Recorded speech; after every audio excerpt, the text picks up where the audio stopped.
Geography has a great impact on human appearances, actions and social developments. यानी जो भूगोल होता है किसी भी देश की या किसी भी रीजन की, वो वहाँ का जो अपीयरेंसेस होता है, अपीयरेंसेस का मीनिंग पहले समझ लें कि जैसे अलग अलग क्षेत्र में जो मानव होती हैं उनकी प्रजातियाँ अलग अलग होती हैं। एग्जाम्पल के रूप में अगर आप नॉर्थ ईस्ट यानी कि Assam, Nepal, Bhutan, Japan, China, Mongolia, यहाँ के व्यक्तियों को देखेंगे तो आँख उनकी छोटी रहेगी, हाइट कद छोटा रहेगा, रंग गोरा रहेगा, तो ये उनकी प्रजाति है। जबकि अगर दक्षिण भारत में जाकर देखेंगे या साउथ अफ्रीका में जाकर देखेंगे, वेस्ट इंडीज में जाकर देखेंगे तो उनका रंग काला होता है। जबकि यूरोप में, अमेरिका में, ऑस्ट्रेलिया में जाकर देखेंगे तो उनका रंग गोरा होता है।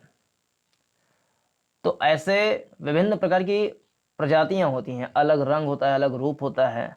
तो जो अपीयरेंसेस है यानी कि जो देखने का जो रंग रूप है वो भी, उसका भी, उसके ऊपर भी इम्पैक्ट पड़ता है वहाँ की ज्योग्राफी का।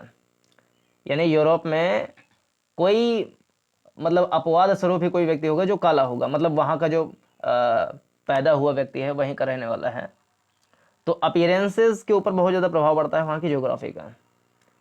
अगर हम उत्तर प्रदेश में, बिहार में, यहाँ सब रहते हैं तो हमारा रंग गोरा हो सकता है, काला हो सकता है, सांवला हो सकता है।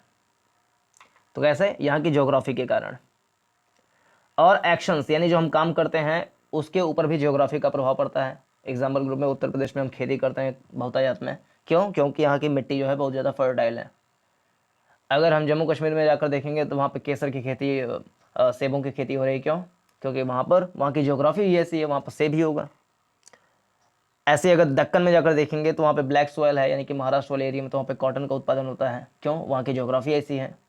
कोस्टल एरिया देखेंगे तो वहाँ से पोर्ट्स वगैरह बने होते हैं, हम देश विदेश में व्यापार करते हैं, क्यों? क्योंकि वहाँ की ज्योग्राफी वैसे है। राजस्थान में देखेंगे तो वहाँ पर जो ऊँट होता है, कैमल, वो हम देख सकते हैं आराम से, जबकि और जगह पर आमतौर पर नहीं दिखाई देता है, क्यों? क्योंकि वहाँ की ज्योग्राफी ऐसी है, वो उस ज्योग्राफी में अपने आप को कह लें कि रख पाता है, संतुलन बना पाता है। हाथी है तो वो ऐसा नहीं है कि घर घर पे बंधा रहेगा, हर एक द्वार पे एक हाथी बंधी रहेगी, वो जंगलों में होगा। जंगल जहाँ पर घने होंगे वहाँ पर हाथी ज़्यादा मात्रा में होंगे, जैसे कर्नाटक हो गया, केरला हो गया, दक्षिण भारत के इलाके। तो हाथी वहाँ पर ज़्यादा है, क्यों? वहाँ की ज्योग्राफी ऐसी है। लेकिन उत्तर भारतीय ग्रामीण घरों में अगर देखा जाए तो सबके घर में गाय, भैंस, बकरी, ये सब बंधा रहता है जी। क्यों? क्योंकि वहाँ की ज्योग्राफी ऐसी है। अगर हम मिडिल ईस्ट वाले कंट्री में जाकर देखेंगे वहाँ पे घोड़े बहुत ज़्यादा अच्छे अच्छे बड़े ऊंचे प्रजाति वाले मिल जाते हैं, क्यों? वहाँ की ज्योग्राफी ऐसी है। तो ज्योग्राफी का जो असर है वो एक्शंस पर भी, यानी कि हमारे कार्यों पर भी पड़ता है, एंड सोशल डेवलपमेंट्स, और सामाजिक जो विकास होते हैं उसके ऊपर भी पड़ता है। एग्जाम्पल में जैसे हमारे यहाँ पे मान लो कि जो बड़ा दिन है वो 21 जून को मनाया जाता है, बिग डे, क्यों? क्योंकि हम उत्तरी गोलार्ध में हैं।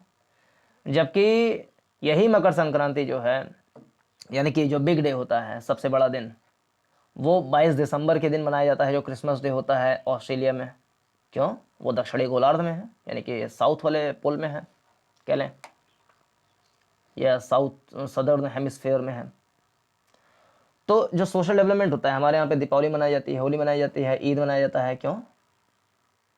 ज्योग्राफी की वजह से, क्योंकि मौसम में ऐसा परिवर्तन होता है, हमारे सांस्कृतिक इतिहास ऐसा रहा है, कल्चरल हिस्ट्री ऐसी रही है कि हम होली, दीपावली, ईद वगैरह मनाते हैं। तो वही पहले लाइन का मतलब है कि geography has a great impact on the human appearances, actions and social developments. यानी ज्योग्राफी का हमारे रंग रूप, हमारे कार्यों पे और हमारे सामाजिक विकास पे एक ग्रेट इम्पैक्ट, बहुत बड़ा प्रभाव डालता है। तो पहले लाइन का मतलब ये हुआ। England is surrounded by sea and as such escaped external invasion. England जो है, देखो एग्जाम्पल बुक में भी दे रहा है, जैसे मैंने बहुत सारे एग्जाम्पल बता दिए, लेकिन बुक में भी एग्जाम्पल बहुत सारे हैं। जैसे कि England is surrounded by sea, England जो है अगर मैप में देखेंगे तो वो चारों तरफ से समुद्र से घिरा हुआ है, वो एक द्वीपीय देश है इंग्लैंड। एस्केप्ड एक्सटर्नल इन्वेजन, इसके कारण से जो बाहरी इन्वेडर रहे हैं, आक्रमणकारी रहे हैं, वो एस्केप कर गए, यानी भाग गए, वहां पर नहीं आ पाए।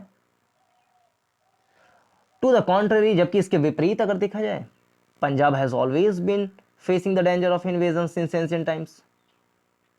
जबकि इसके विपरीत, to the contrary, Punjab has always, Punjab हमेशा बीन फेस कर रहा है द डेंजर ऑफ इन्वेजन, यानी आक्रमणकारियों के खतरे को सिंस एंशिएंट टाइम्स, प्राचीन समय से ही। क्योंकि पंजाब की ज्योग्राफी इस प्रकार से है कि लैंड फर्टाइल है, प्लेन है, नदियां बह रही हैं, उबड़ खाबड़ भूमि नहीं है, वहां पे युद्ध आराम से लड़े जा सकते हैं। So Punjab has been a invasion area since the ancient times. So many wars has been happened there. Panipat का प्रथम वॉर, पानीपत का सेकंड वॉर, पानीपत का थर्ड वॉर। पानीपत जो कि दिल्ली के आसपास के इलाके हैं या पंजाब में, मतलब पंजाबी एरिया जो कह सकते हैं पूरा in medieval history. The ancient cultures all over the world grew in the river valleys. जो जितने भी एंशियंट कल्चर्स रही हैं, यानी कि प्राचीन संस्कृतियाँ ऑल ओवर द वर्ल्ड, पूरे संसार में, grew in the river valleys, वो नदी घाटियों में ही बड़ी हैं। क्यों नदी घाटियों में? क्योंकि नदी घाटियों में क्या होता है कि मड यानी कीचड़, मिट्टी का जो होता है, मिट्टी मिल जाता है जिससे लोग अपना घर बना सकते हैं, हाउसेस बना सकते हैं। नदी किनारे पानी जब रहेगा तो वाटर उनको मिल जाएगा, वाटर रहेगा तो उससे एग्रीकल्चर कर सकते हैं, एग्रीकल्चर करेंगे तो उनको खाद्यान्न, सीरियल्स, पल्सेस, ये सब चीज़ मिल जाएंगे। जानवर पल जाएंगे तो दूध मिल जाएगा। नदियाँ रहेंगी तो उसमें मछली मार लेंगे, तो फिशिंग कर लेंगे तो मछली मिल जाएगा, प्रोटीन पूरी हो जाएगी। तो इसलिए जो भी एंशिएंट कल्चर्स रहे हैं ऑल ओवर द वर्ल्ड, पूरे संसार में, वो नदी घाटियों में ही पनपे हैं, बढ़े हैं। अब इफेक्ट ऑफ